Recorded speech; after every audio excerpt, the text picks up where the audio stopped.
The following is a Hoop Ball presentation. Hello and welcome to the Box Score Breakdown Show, brought to you by Hoop Ball. My name is Adrian Benjamins, and I'm joined by Neil Rochlani. Neil, how are you? I'm doing well, my friend. Just 3 games tonight. I have the World Series on in the background. How are you this evening? Doing good. What's going on in the World Series right now, man? Tell me. 5-4 Red Sox in the 7th inning is what I got. Okay, so there's still time. There's still time for your Dodgers. Yeah, I don't know if you're. You know what? You're closer. I know Dan is. You're closer. You're closer to the East Coast. I'm on the West Coast. You're probably rooting for the Red Sox, yeah? I wouldn't say that. I just want to see. I just want to see good games. You know. Yeah, I don't have a vested interest in really the outcome. I'm not a big baseball guy. Dan Bespris is a huge Dodgers fan. We've had shows that we couldn't start until the Dodger game was done. So Dan must be on pins and needles right now. And me, I would love to see the Dodgers win, though, man. Last year was a heartbreak seeing them get that far into the World Series and not win. So it would be double heartbreak for them to lose 2 years in a row, man. That would be too much. So yeah, man, it would be nice. So Neil, these lighter 3-game nights, they're not as fun as those big heavy nights, but I think every once in a while, man, you and I are kind of excited to see these slower nights because it kind of gives us a night to catch our breath, and it's really cool just to be able to see everything that's happening, right? Yeah, exactly. I actually wish there were about 5 games a night. That would be perfect, you know? Yeah, like maybe not 10 and 11 game slates and just like 5 games every night. Yeah, that would be perfect. I mean, you could watch it 2 or 3 at the early tip off and 2 or 3 at the later tip off, and it'd just be fine. Anyway, anything you want to get to before we get into this first game, which was another overtime high scoring affair? I'm glad that you asked, Neil. I do believe we need to touch on some news and notes, specifically some injury stuff. So I got 3 guys that I want to go over real quick, and then we'll get into these 3 games. And so it'll be a nice show. First guy I want to touch on, Neil, Will Barton, successful surgery to repair hip and core muscles.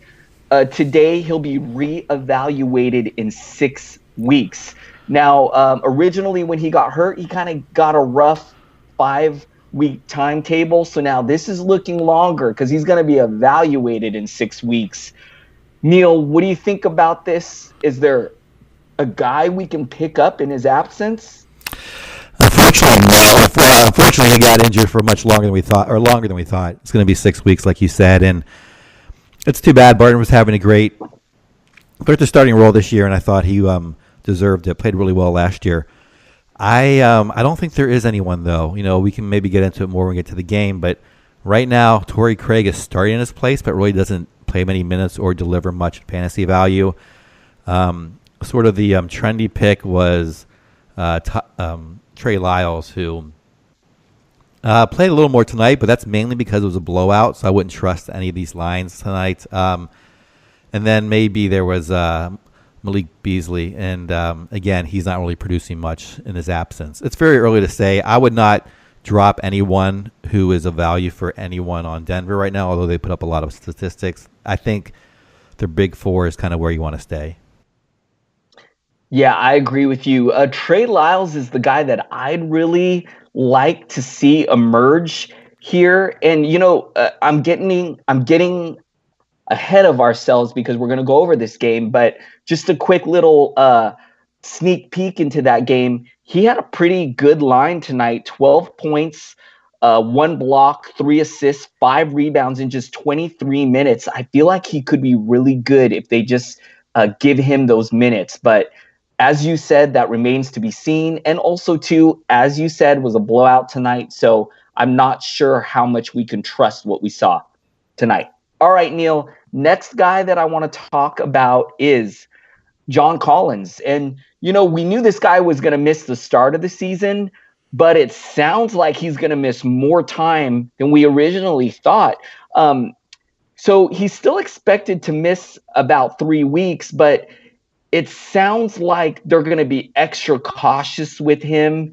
And he's likely going to miss maybe another week or so than we originally thought. Now, Neil, as soon as we found out he got hurt in the preseason, it was really tough for me to draft him because I was comparing him to guys like Jaron Allen and Miles Turner. And when you take into account he was hurt to start the season, I just always put those other guys ahead of him. So luckily, I think I only own him in like one league.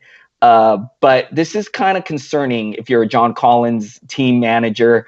The Hawks have nothing to play for. They're tanking this year. So they literally are not going to bring him back till he's 100%. What do you think about John Collins, Neil? Yeah, that's a good point. They're not going to rush him back. There's no reason to get him re-injured again, and they're not expecting anything from the season. I did avoid him as well in drafts, mainly because the more you have no idea when these guys are really coming back, and when they're on a roster that they really don't want to win, then it can linger so much longer.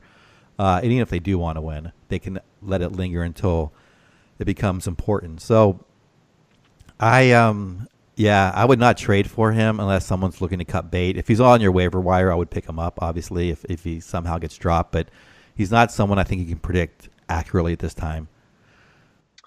All right, Neil, the next guy I've got, and this one is right in your backyard, man. Chris Dunn is expected to miss 4 to 6 weeks. He had an MRI, which revealed a moderate left MCL sprain. He's had quite a few injuries in the past. He missed some time last season. I don't think he's really had any other knee injuries, though. So I'm hoping that this is kind of a fluke, although I do kind of get the feeling that maybe we got to put the injury prone label on him just because now this is like multiple seasons in a row that he's missing some major time. Neil, what are your thoughts not only on Chris Dunn's injury, but is there a guy that can emerge with some value in his absence? It's unfortunate. I was really looking forward to him having a great reality and fantasy year. I mean, he finally got behind out of the shadow in Minnesota to a team that valued him and wanted him to be their point guard, and now he's injured again. It's really bad. As far as a point guard goes, Cameron Payne's the obvious backup, but he's not really fantasy relevant in my opinion, at least not in standard leagues. Justin Holiday, I think, becomes maybe a little more relevant. I know he might lose time once Valentine comes back, but he's going to be stronger in the rotation. I mean, I just think this means Zach LaVine scores like 80 points a night. I don't know what else to really make of this, except it's just too bad. And if you can still take the Bulls under 30 games to win, I would lean heavily there now because they don't really have they're really struggling as a team. But no fantasy really, no like obvious implications, and I guess the scoring gets distributed around a little bit more. I don't think there's one player that takes over, nor is there someone you can really count on. I am with you on Zach LaVine. I think he's really the guy that sees the biggest boost here, just in terms of more shots. And man, he's been firing away already. He's been pretty good, Neil, to start the season. And I think we could see another small bump in his value here, which would be tremendous for him. So Zach LaVine's probably the real winner here. I really don't trust anyone in this other than him in this Bulls backcourt. I'm not a fan of Cameron Payne. I think he's just an awful point guard. They did add Tyler Ulis and just recently Shaquille Harrison, but we're not running to add any of those guys unless we see them get some big minutes and put up some good lines in this next game. But for now, we don't need to touch those guys.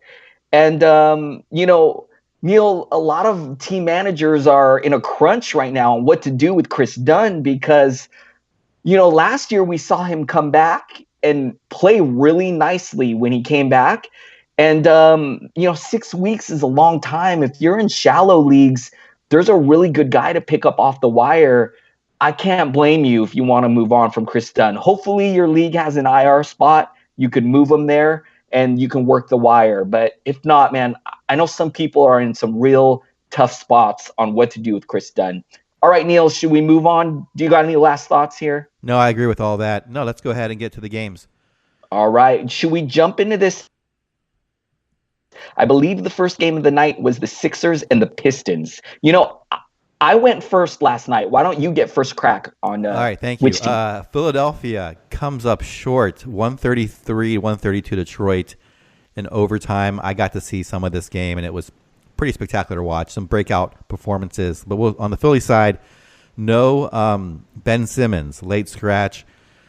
I don't think it's anything serious. I think he'll be back next time, from what I can tell. But because of that, a lot of other players put up some great lines. We'll start with Embiid, who had a mother monster night, 33 points, 11 rebounds, 7 assists, 11 for 20 from the field, 11 for 14 from the line, and 3 blocks. He has become he only had 1 turnover. My God, he's become a 9-cat great player, he's always been an 8-cat great player. Second place I'll go to is Robert Covington. Played 44 minutes, 16 points, 8 rebounds, 2 assists, shot the ball well, got a steal in the block. This is someone we thought might struggle this year, but with certainly with Simmons out, his usage was up a little bit. Darius Saric, another guy who had a good line, 14, 8, and 5. Did not shoot well, though, 5 of 16, and just 2 of 11 from three-point land, 1 steal and 1 block. Markelle Fultz, in just 21 minutes, did put up a decent line, 13, 6, and 1. Shot the ball well, 6 of 9, and a three-pointer and a block. And then J.J. Redick off the bench had the big line. Played 37 minutes, put up 21 shots, made 9 of them, including 6 three-pointers, 30 points, 6 rebounds, 6 assists, 0 steals, 0 blocks. We talked about last time about maybe he kind of had to wait and see. Hopefully you knew Ben was out tonight and you put him in your starting lineup. Certainly very relevant when Simmons is absent and maybe when he's not as well. And then T.J. McConnell got a little bit more run tonight, 32 minutes, 10 points, 3 rebounds, 8 assists, took 8 shots and a steal. It's really hard to take anything away from this because of Simmons' absence. I don't think anyone here put up a guideline you should reach for. Like you shouldn't try to all of a sudden trade for Redick or Saric or anyone like that. I think it's just kind of a wait and see. Even Fultz, I'm not sure is still startable yet. What are your thoughts on this this side of the ledger? I was really excited to see what Fultz can do without Ben Simmons in the lineup. So I was really disappointed to see him only get 20 minutes. And it was actually TJ McConnell who played 32 minutes and got the bulk of the time here. Now, Fultz did have a decent line with 13 points, 6 rebounds. He shot a nice 6 and 9 from the field, added a 3. Really great to see him shooting well because there's been some buzz that he may still possibly have an issue with his stroke. So it's really nice to see him shoot well here, but a little disappointing to only see him get 20 minutes. So that was a little bit of a bummer. And, Neil, this was a close game, so it's not like this was a blowout. So I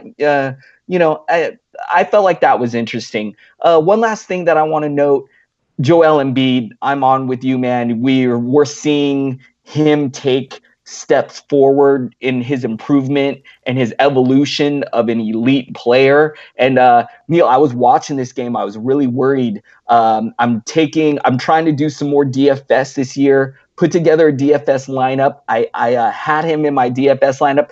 2 quick fouls to start the game. He went straight to the bench. I was so nervous, man. So really happy to see him get 39 minutes and to put up a monster line here. Neil, any closing thoughts on the Sixers? I don't. Take us through the Clipper side, please. All right, man. The Clippers, and I gotta start with Blake Griffin. 50 points tonight, Neil. He took 35 shots, made 20 of them. He made 5 out of 10 from downtown tonight. 5 of 11 from the line. Not the greatest free throw shooter, but he did also add 14 rebounds, 6 assists, 1 block. Neil, he had some crazy DFS point total tonight. I think it was like 77, or like it was in the 70s, which is crazy. So, man, what a game by Blake Griffin. The other guy I want to note is Andre Drummond, 14 points, 16 rebounds, 2 assists, 3 steals, 2 blocks. Didn't shoot great. 6 of 20. He took 2 threes, missed them both, 2 of 4 from the line. So, but I think this was a pretty good game, pretty good double-double from him. He also did get ejected in the last minute of this game. It didn't really hurt his line too much because it was at the end of the game. The other interesting, Neil, is that Drummond and Embiid really do not like each other. At the start of the game, they did not shake hands.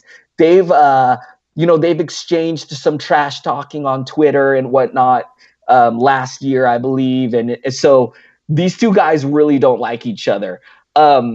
Next guy I want to talk about, Neil, is Reggie Bullock. I feel like it might be time to pick this guy up in I'm going to say like 12-team and deeper leagues. 41 minutes tonight. So playing a lot of minutes, 17 points, 3 assists, 2 rebounds. The usage is there. He took 14 shots. So that's pretty nice. Had 2 threes, a perfect 3 of 3 from the line. I think in you guys that are playing in deeper leagues, I think Reggie Bullock needs to be owned. Other than that, Ish Smith, 21 points, came off the bench, 3 assists, a rebound, 9 of 12 from the field, shot it really nice, 2 threes, great game from him. Neil, not too much else that I see in the box score. Do you got anything that you want to add here? Yeah, I like what you said about Bullock. He's someone I'm still watching. I'm not adding yet, but someone I was curious about coming into the season, and he is still shooting very well and shoots from the free throw line very well as well. So I'm watching him. The other thing I would just say is Stanley Johnson. What happened to him? He came in the league a few years ago. We thought he was going to be a really good player, and he's gotten like that 6th man role. Now he has a starting role, and he's just not really delivering. It's unfortunate. So someone who I was curious about and clearly is not worth even talking about in fantasy value. That's all I got. Thanks. Let's move on to the next game. I think the Clippers and the Pelicans. Why don't you lead us in here, Neil? All right. The Los Angeles Clippers lose to New Orleans 109-116. Let's start with Patrick Beverly. He had kind of his breakout game finally. 12 points, 10 rebounds, 8 assists, almost a triple-double. Only took 10 shots and made 5 of them, made a three-pointer, and did struggle a bit from the line, 1 of 3, and had 2 turnovers. The 2 other big players tonight, I think, are Tobias Harris, as he's been so consistently now as their lead player on this team. 26 points, 9 rebounds, 3 assists, 8 of 9 from the free throw line, 2 3-pointers, a steal. Danilo Gallinari, when he's healthy, he's a mid-round guy, maybe even better. Tonight, 24 points, 6 rebounds, 1 assist. Perfect from the line, 7 of 7, a 3-pointer, a steal, and a block. A couple of storylines coming out of this game. Marcin Gortat only played 12 minutes. He's probably not on any fantasy teams and clearly should not be. The guy I picked up last night, Montrezl Harrell, did come in and play 23 minutes, had 12 points, 6 rebounds, and assists. 2 really pretty blocks on Anthony Davis. I don't know if you saw that. And then 2 steals. He's someone who I think I have him on one of my rosters. I'm not going to play him until he gets 26, 28 plus minutes. So right now I'm just kind of watching. Hopefully he'll get the starting lineup or get starters minutes within not too long. Let's see who else. Avery Bradley played 29 minutes, but unfortunately didn't do anything. 1 of 8 shooting, 2 points and 2 rebounds. Lou Williams off the bench, played 26 minutes, not really having the season that he did last year. 17 points, just 1 assist, 3 rebounds, missed all his 3-pointers and no defensive stats. And then probably other storyline coming out of this team is Shai Gilgeous-Alexander, someone I know you already talked about picking up. 22 minutes, 9 points, 4 rebounds, 2 assists, looks really good out there. Had a 3-pointer, had a steal and a block. He is someone, did have 3 turnovers, but he is someone that I would love to see him get 28 minutes because I think he would put up a very solid fantasy line at that point. Now, for me, he's just kind of like either a watch or if you have a deeper league and you can hold him for a while, I would have him there. Any thoughts from you on the Clippers? Yes, I want to also touch on Pat Beverly. I'm glad you started there, Neil. I get a lot of questions from people. Should I drop Pat Beverly? This is like 14 team leagues. Should I drop Pat Beverly? And I didn't want, I was telling them, just wait, just hang on. This is the breakout game we've been waiting for. So, yeah, I think he needs to be owned. I also want to say with Shea Gills, I've already picked him up in a few leagues. I think if you're in a roto league where you got a games limit, I wouldn't be plugging him into your lineup just yet. I do believe there will be a point this season where he kind of takes over as the guy in the backcourt, and he'll be putting up some pretty nice lines. It's not happening yet. As we see tonight, he's getting minutes in the low 20s. We want those to go in the upper 20s. So, Neil, there was a lot of buzz in the preseason about the Clippers being active, about trying to move some guys to free up some more room in their backcourt. And I think this is a team that's going to be really active as far as trades go at the trade deadline and during the season. So Shea Gills, I think, is a nice stash if you can afford to stash him. If you play in a league where you need to be like, you need all the guys in your roster, maybe just wait on Shea Gills or just keep an eye on him. And then, Neil, I love your take on Harrell, man. We knew that he eventually was going to overtake Gortat, and Gortat only getting 12 minutes tonight was 0 of 4, put up a goose egg. It's starting to happen already. All you people that went and grabbed the Boban, I understand why you were excited. Only got a minute tonight. It's just not going to happen. This every year, Neil, I feel like we do this where he gives us a glimpse and teases us of his upside. We run to pick him up, and then he just doesn't get the minutes that he needs. So, anyways, Neil, that's all I got. Should I move on? Yeah, and I like what you said about Beverly. I am a little cautious on him because he only played 27 minutes again, and for him, I think I really like to see 30 minutes. I think he's worth an add at the end of your roster if you need assists and you need steals from a point guard and 3-pointers. Although he didn't have any steals tonight, but man, I'm a little nervous about him. But I think you're right. I think he could nudge back into that standard league rotation. But then that's all I got. So go ahead to the Pelicans. All right, I got to start with Anthony Davis, man. He showing why he deserved to be the number one player in fantasy tonight. 34 points, 5 blocks, a steal, 2 assists, 13 rebounds, shot 11 to 21. He added 2 threes, was 10 of 15 from the line. Neil, wow, what an amazing line here. I'm just speechless right now. This is a really great game from Elfrid Payton. 20 points, 3 steals, 6 assists, 6 rebounds, shot a decent 7-11 from the field, took a 1-3 and drained it, shot a decent 5 of 7 from the line. You got to be ecstatic to see this line from Elfrid Payton right here. This is great. Pretty good. Neil, a guy that I've been tempted to pick up in my deeper 14-team leagues where it's completely dry on the wire, E'Twaun Moore. 14 points, 2 assists, 2 rebounds, 6 of 13. I love that he took 13 shots in this game. He made 2 threes. Pretty nice game from him. I might put him in my pickup list for deeper leagues. I think he could be worth a shot. Nico with a nice game tonight. 18 points, 12 boards, 1 block. Didn't hit a 3, took 6 threes, didn't hit 1, 4 of 5 from the line, 7 of 18 from the field. It's a pretty decent game from Nico. Randall, nice game off of the bench with 18 points, 2 steals, 5 rebounds.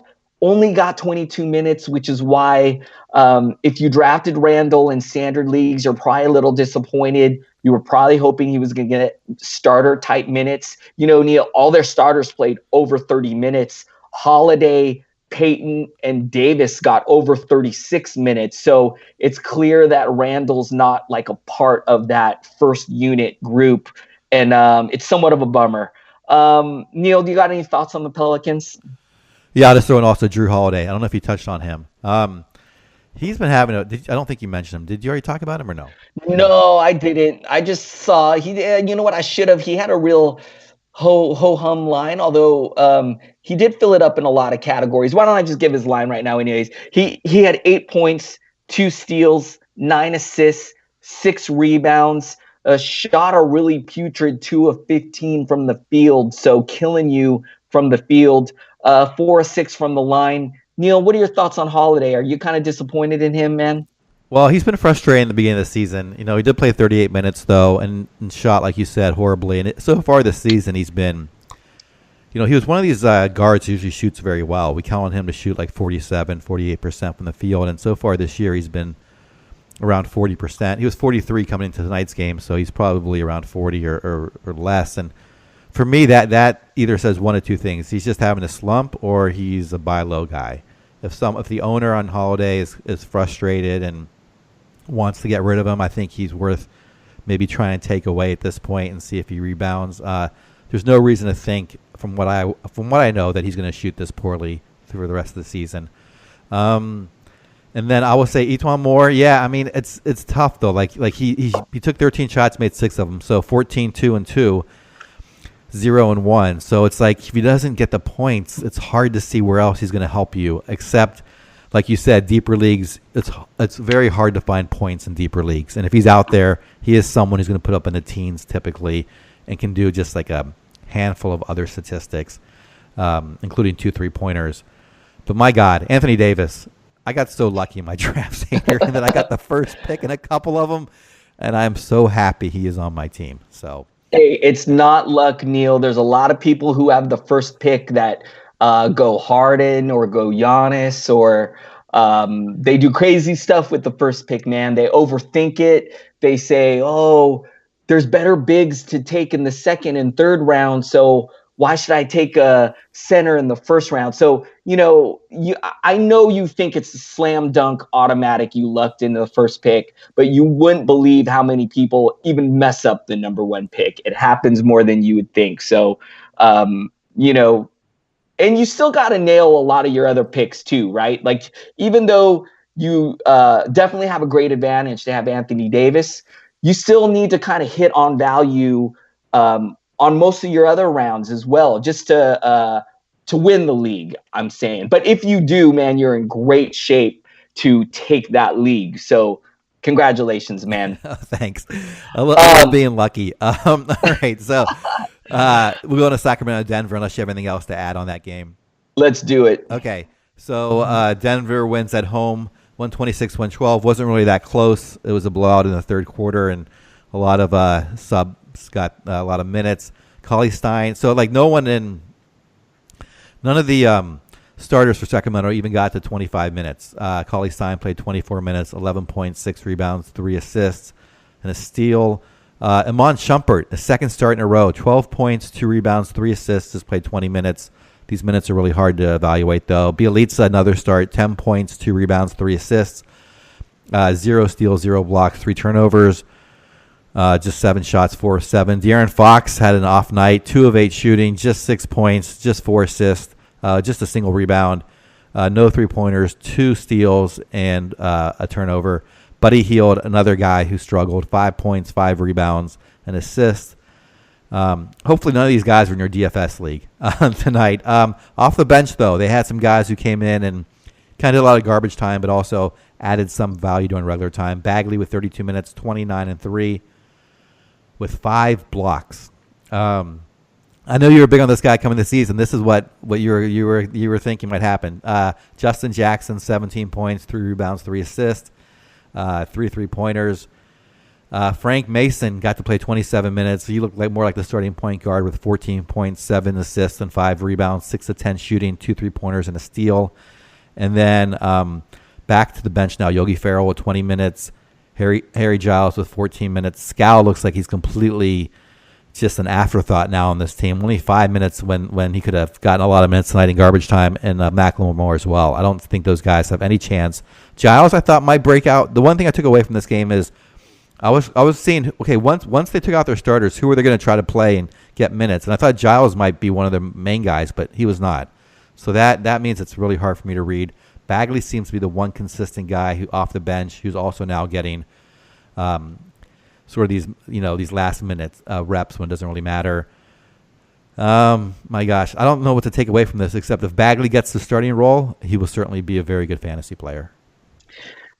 Neil, I was exhausted this offseason sticking up for Bagley, man. I talked to a lot of people who were like, "You're high on Bagley. You're the only one. Like, you're crazy." And this is why. This is his ceiling right here, man. He took a lot of harassment at the draft about not being a defensive player. Neil, I watched a lot of this game. Jokic went up for a layup and Bagley rejected Jokic at the rim. This was a great game from Bagley, man. This is he really flashed his upside here in this game. And shooting 9 of 11 was great. As you said, the 5 blocks. We know he's going to be a good rebounder, and points should not be a problem. So if he can be this efficient and also give you some defense, I think he's going to be a solid guy down the line. Might not happen this year, but there will be in a few seasons. We're going to be drafting him as like a top 50 player, I think. And anyways, that's my thoughts on Bagley.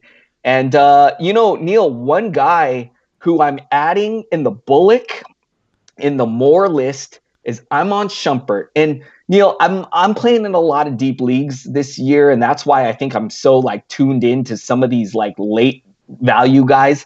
Shumpert looked really good the other game, and in just 20 minutes had 12 points, 2 steals, 3 assists, 2 rebounds. I don't know who this guy is. I can't remember him ever being this active and being this productive. But, yeah, man, I think we got to take a look at Shumpert if you guys play in these 14-team leagues or deeper. And, Neil, I'm telling you, man, in these 14-team leagues, especially the ones I'm in, the wire is ugly. It is a desert on the wire. There is nothing there. So that's why, man, I'm getting kind of excited to see some of these guys, as I mentioned, like Moore and Bullock, and I'm going to add Shumpert to that list. Neil, any last closing thoughts on this game, man? No, he is someone who has played a lot of minutes before in Cleveland. It didn't put up a lot of stats like you said, but maybe his game just took a while to develop because he is looking pretty good out there, and he is passing well. He's never been a guy who takes a lot of shots, but he does play defense very well. 2 steals tonight. Did hit 2 3-pointers. So, like you said, someone worth putting on a watch list and seeing as if he emerges as a fantasy viable option, certainly viable in deeper leagues. Take us through Denver. Oh, go ahead. Yeah, one last thing before we move on to Denver, before I forget. They're missing Bogdanovich, who should return early November, which, is maybe just a few weeks away here. So that would definitely hurt some of these guys that we're talking about, like Shumpert. So if you pick up Shumpert, keep that in mind, that another hurdle down the line will be the return of Bogdanovich. All right, you guys, I'm going to jump into the Denver Nuggets, and I'm going to start with Gary Harris, who had 18 points, a steal, 5 assists, 3 rebounds, shot a nice 8 of 12 from the field. He added a couple threes, didn't shoot a free throw, but this is a pretty nice line from Harris. I think Harris could be the main beneficiary of Will Barton being out. I think Harris could see the biggest bump as far as usage goes. He took the most shots tonight on his team. Actually, Morris and Lyles also took 12 shots. But anyways, Jokic, didn't have the big scoring night, only had 14, but you love him filling it up in some of these other stats. 12 rebounds, 6 assists, had a steal, added a 3, perfect from the line. He was 6 of 11 from the field. Pretty nice game from Jokic. Pretty great start from him. I think you got to be pretty happy if you drafted him in the middle of that first round. Paul Millsap, someone who's been pretty disappointing to start the season, 15 points, 5 rebounds. It's pretty decent line. He took 10 shots, made 6 of them. He added a 3. The starters here, because it was a blowout, they only played minutes in the lower 20 range. So if this was a closer game and Millsap played minutes closer to 30, this could have been a much nicer line here. Jamal Murray, who was really iffy coming into this game, I think he's got a number of different ailments, Neil. He's got a couple different minor injuries going. Played 18 points and still had a really pretty good line here with 19 points, 4 assists, a rebound, 6 of 10 from the field. He added 3 threes, perfect 4 of 4 from the line. You got to be pretty happy if you played Murray in this game, knowing and seeing that he only got 18 minutes. Got to be pretty happy there. Neil, we talked about at the beginning of the show who could step up in the absence of Will Barton. Man, it was really split as far as minutes goes. It was 25 for Hernangomez, 23 minutes for Craig, 23 minutes for Lyles. I mean, we kind of wanted to see if one of these guys can pull away, and we didn't see that at all. Like, I still have no idea. I'm a little optimistic about this line from Trey Lyles, the 12 points, 3 assists, 5 rebounds, 1 block. We could see here why people are kind of excited about him. If he could just get starter minutes, I feel like he could be a pretty decent fantasy asset here. But we kind of have to wait and see here what's going to happen. What do you think, Neil? Yeah, as we talked about being a show, so what I can do from now, what I'm taking away from now is that I can eliminate Torrey Craig from any sort of option. I mean, he may on one given night go off and produce great stats, but it's not going to be consistent. He's had a couple opportunities in the starter's role and has not done anything with it. Same with Malik Beasley, not someone I think I'm going to look to add anytime soon or think can fill that void. So it's either Trey Lyles or no one for me.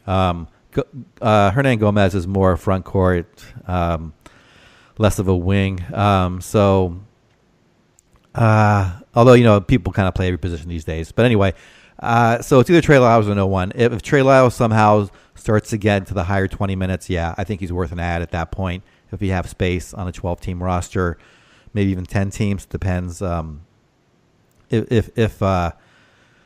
probably more like 12 teams. I was going to say there's probably better guys out there. But anyway, he's the only one who's a potential emerge at this point for me. I don't think, even if I saw a great line from Torrey Craig next game, I don't think I would add him. It's just going to be too inconsistent. That's what I got. Unfortunately, that's one problem when you play bad teams. So I have Jokic in one of my leagues, and when a team blows out another team, you only get 23 minutes, and I'm not going to complain 14, 12, and 6, but I was spoiled there, Adrian. I was looking for 30, 10, and 10 again. I was hoping to get that line. It's once you get it once, you're like, every night I want 30 points, 10 rebounds. It's so selfish. Anyway. Hey, I think you got to be ecstatic to see the start that Jokic has had. In the past few seasons, he's kind of gotten off to slow starts, especially scoring wise. He likes to defer a lot, and I really love that the start of the season, he's been really aggressive looking for his shot. So I think, man, you got to be so excited if you have Jokic this year. He's going to have a huge year. I hope we see him make the All-Star team this year for the first time. It's just great to see this guy take steps forward and become the monster that we all knew that he could be. So you got to be pretty excited, Neil. Oh, I'm stoked. I'm totally stoked. Yeah. I just I want more. It's like that. I just want more. But yes, I really hope he makes the All-Star game too. I think he's such a great player. The West has so many great talented players out there. I'm sure he probably won't be a starter, but maybe he can be, if not the backup, a coach's pick at the end. So we'll see.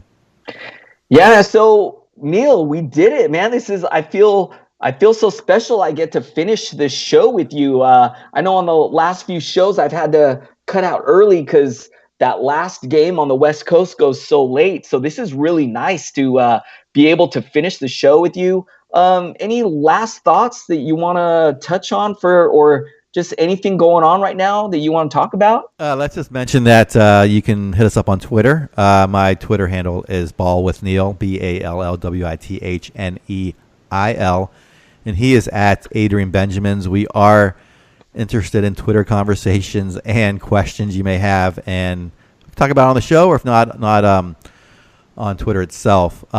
That's really it. Great to hear some more hoop ballers on the main show with Dan today, talking about DFS, something that I dabble in at a very low rate in terms of money value. It's more just entertainment at this point, and I'm still learning, so it's good to have an expert who can teach us that as well. Hit up that show if you're not here today. That's it for me, Adrian. Do you want to say anything and take us out?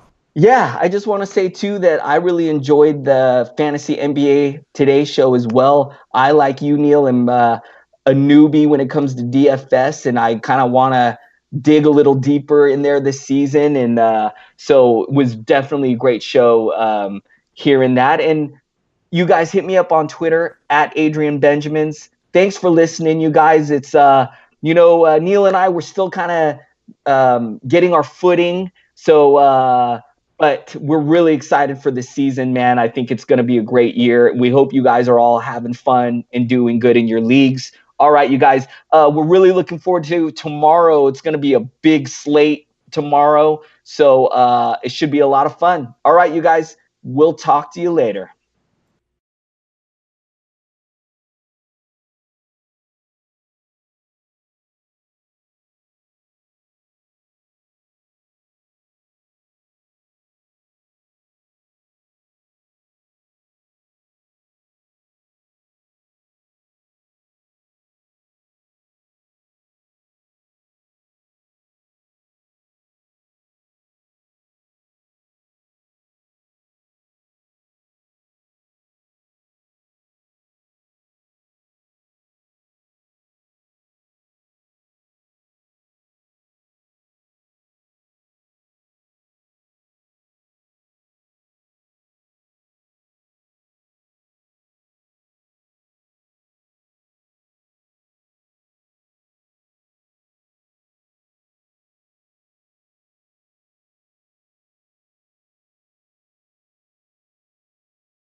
This has been a Hoop Ball presentation.